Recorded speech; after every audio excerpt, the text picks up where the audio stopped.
Online spoken Hindi course संवाद।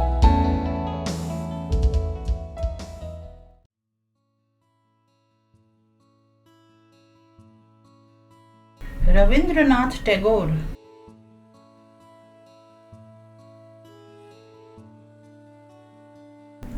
नमस्ते।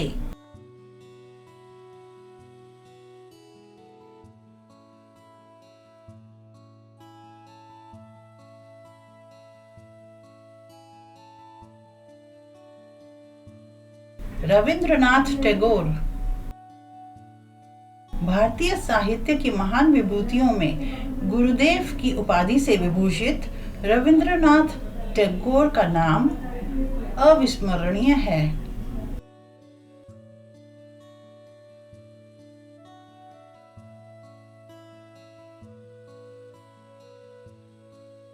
रविंद्रनाथ टैगोर जी का जन्म 7 मई 1861 को कोलकाता में हुआ था। इनके पिता श्री देवेंद्रनाथ टैगोर एवं माता शारदा देवी थीं।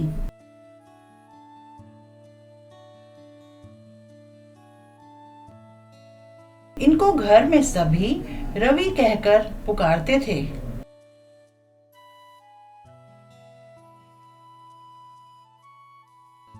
बचपन से ही इन्हें प्रकृति से अत्यधिक लगाव था।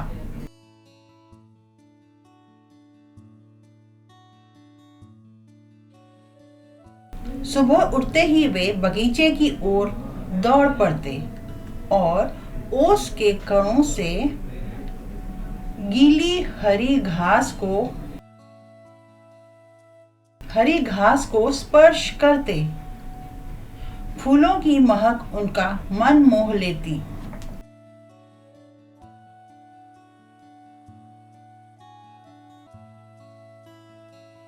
(1868) में इन्हें विद्यालय में प्रवेश दिलाया गया।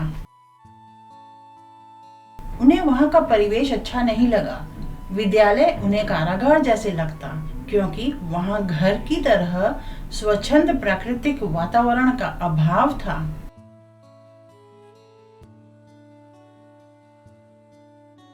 विद्यालयी परिवेश में टैगोर का मन न लगने पर उनके बड़े भाई हेमेंद्र ने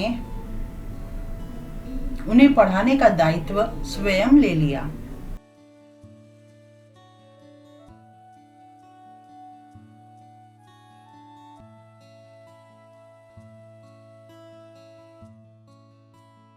टैगोर की माता का निधन उनके बचपन में ही हो गया था। उनके पिता व्यापक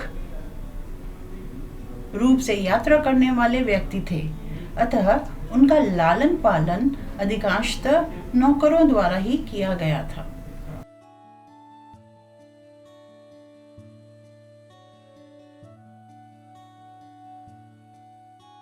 उन्होंने कुश्ती, चित्रकारी, व्यायाम, संगीत और विज्ञान में विशेष रुचि लेना प्रारंभ कर दिया। कविता और संगीत में दोनों ही गुण रवि में स्वाभाविक रूप से विद्यमान थे।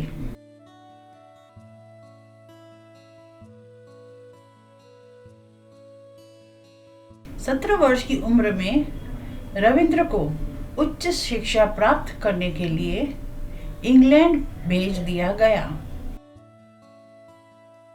वे वहां से लेखन, चित्रकारिता आदि में और अधिक निपुण होकर भारत लौटे।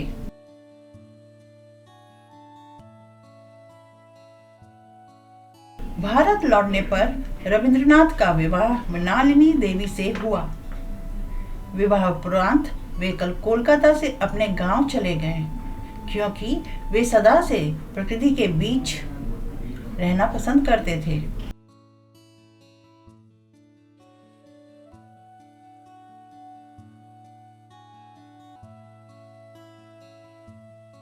उन्हें अपने काश्तकारों से अत्यधिक प्रेम था। वे कहते थे, हमने पैगंबर को तो नहीं देखा, लेकिन अपने बाबू मोशाई को देखा है। रविंद्रनाथ जी गरीब और अशिक्षित किसानों के अंधविश्वास में जकड़े होने से अत्यधिक चिंतित थे।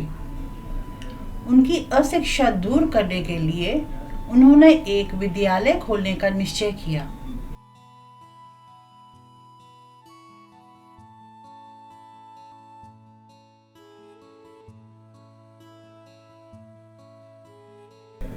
उन्होंने शांति निकेतन में अपनी कल्पना को साकार करते हुए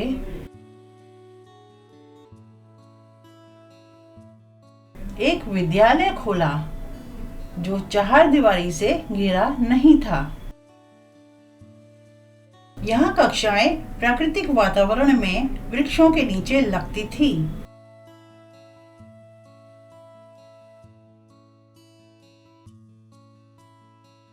उनके विद्यालय का मुख्य उद्देश्य शिक्षा को जीवन का अभिन्न अंग बनाना था।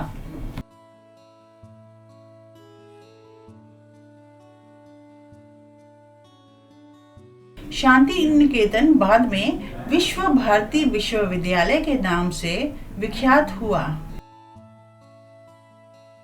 28 दिसंबर 1921 को विश्व भारती विश्वविद्यालय देश को समर्पित कर दिया। उनका कहना था, यह ऐसा स्थान है जहां संपूर्ण विश्व एक ही घोंसले में अपना घर बनाता है।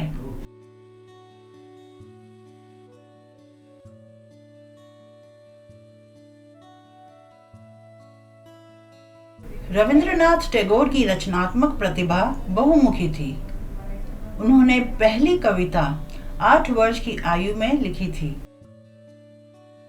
16 वर्ष की आयु में उनकी प्रथम लघु की कथा प्रकाशित हुई।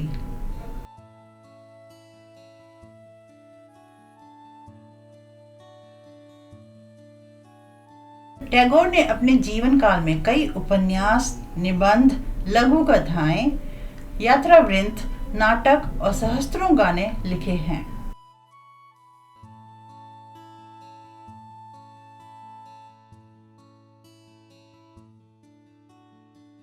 उन्होंने बांग्ला भाषा में अनेकों गीतों की रचना की, जो बांग्ला संस्कृति का अभिन्न अंग है। उनके संगीत को रविंद्र संगीत के नाम से जाना जाता है। उनकी रचना अमार सोनार बांग्ला वर्तमान में बांग्लादेश का राष्ट्रीय गीत है।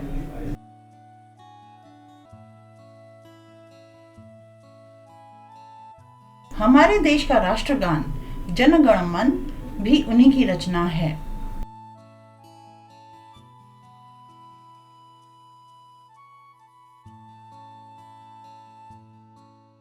राष्ट्रपिता महात्मा गांधी रविंद्रनाथ टैगोर के व्यक्तित्व से अत्यंत प्रभावित थे। गांधी जी ने रविंद्रनाथ टैगोर को गुरुदेव की उपाधि दी।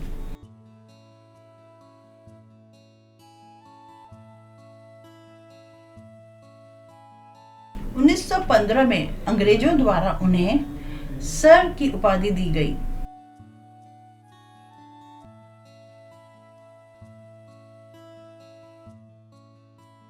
अप्रैल 1919 में बर्बर जालियांवाला बाग हत्याकांड के विरोध में उन्होंने सर की उपाधि का त्याग कर दिया।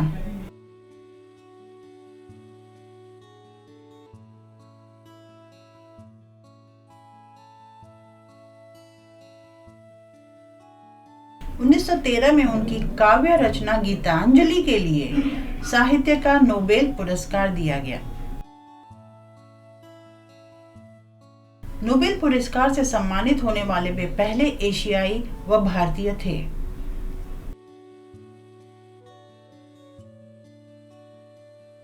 सात अगस्त 1941 को उन्होंने अंतिम सांस ली।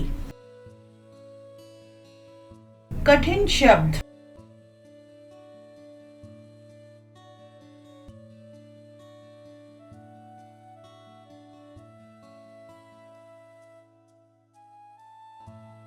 साहित्य, लिटरेचर, अंतर्राष्ट्रीय, इंटरनेशनल, महान, ग्रेट, अविस्मरणीय, अनफॉरगेटेबल, काव्य, poetry.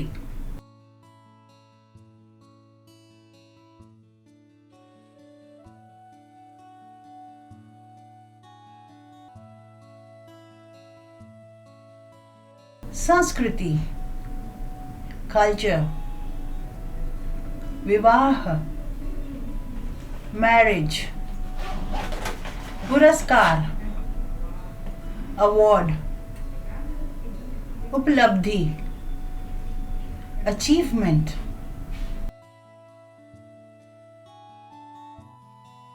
Evaluate yourself. Question, Rabindranath ji का जन्म कहाँ हुआ था? उत्तर प्रदेश, महाराष्ट्र, कोलकाता। सही जवाब है कोलकाता।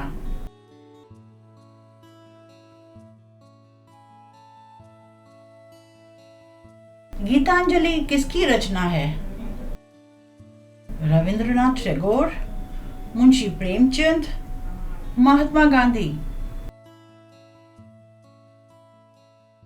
सही जवाब है रविंद्रनाथ टैगोर।